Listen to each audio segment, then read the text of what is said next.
পড়েছে তারা 16, 17, 18, 20 পারা পড়তে পারে নাই, কারণ তাদের পরিবার থেকে তারা সেই শিক্ষাগুলো পায় নাই।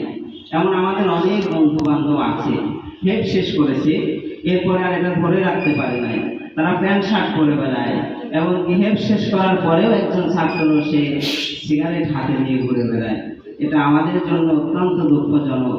আমরা তাদের উস্তাদেরা কিন্তু ঠিকই শিক্ষা দিয়েছে, কোরআন হেফজ করেছে, এরপরেও কেন পারে নাই? কারণ পরিবার থেকে সেই শিক্ষাটা সে পায় নাই। এজন্য আমরা তো আমাদের সর্বোচ্চ দিয়ে চেষ্টা করব। সম্মানিত অভিভাবকবৃন্দ, আপনাদের প্রতি আমাদের আহ্বান থাকবে যেন আপনারা আপনাদের সন্তানদেরকে দ্বীনি শিক্ষাটা তাদের মন এবং মগজে আপনারা ঢুকিয়ে দেন। আল্লাহর প্রতি তাদের বিশ্বাস ভরসা, আল্লাহ তাআলা কি জিনিস, তিনি আমাদের সৃষ্টিকর্তা, তার বিধান অনুযায়ী আমাদের চলতে হবে, এই বিষয়ে আমাদেরকে তাদেরকে জ্ঞান দিতে হবে। দ্বিতীয়ত, সন্তানের সঙ্গে সময় কাটানো।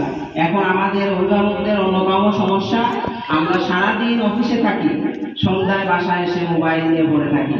আমাদের সন্তানেরা, তাদের সাথে আমরা একটু খেলা করব, সময় দেব, গল্প করব, আড্ডা দেব, এই সময়টুকু আমাদের হয় না।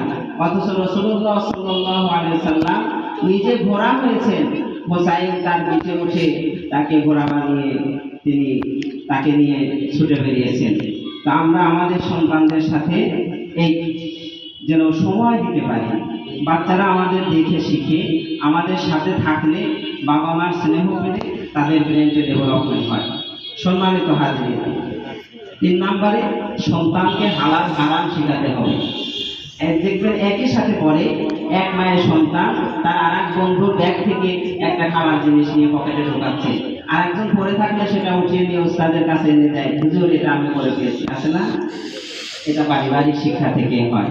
কিন্তু আমাদেরকে, আমরা তো মাদ্রাসা থেকে দিবই, আপনি যদি একেবারে ছোট থেকে ওকে এই শিক্ষাটা দিতে পারেন, তাহলে ওর মনের মধ্যে ওটা থাকবে। তৃতীয়ত, সন্তানের সামনে আমাদেরকে ভালো ব্যবহার করতে হবে, আমাদের ভালো ভাষার ব্যবহার করতে হবে। আমরা সন্তানের সামনে যখন কথা বলবো, স্বামী স্ত্রী অথবা পরিবারের লোকদের সাথে, আমাদেরকে তাদের কথা মাথায় রেখে আমাকে একটা বাক্য উচ্চারণ করতে হবে। আপনি যেই বাক্যটা উচ্চারণ করবেন, 2 দিন পরে দেখবেন আপনার সন্তান ওইটা উচ্চারণ করছে। এই জন্য আমাদের সন্তানদের সামনে আমাদেরকে সুন্দর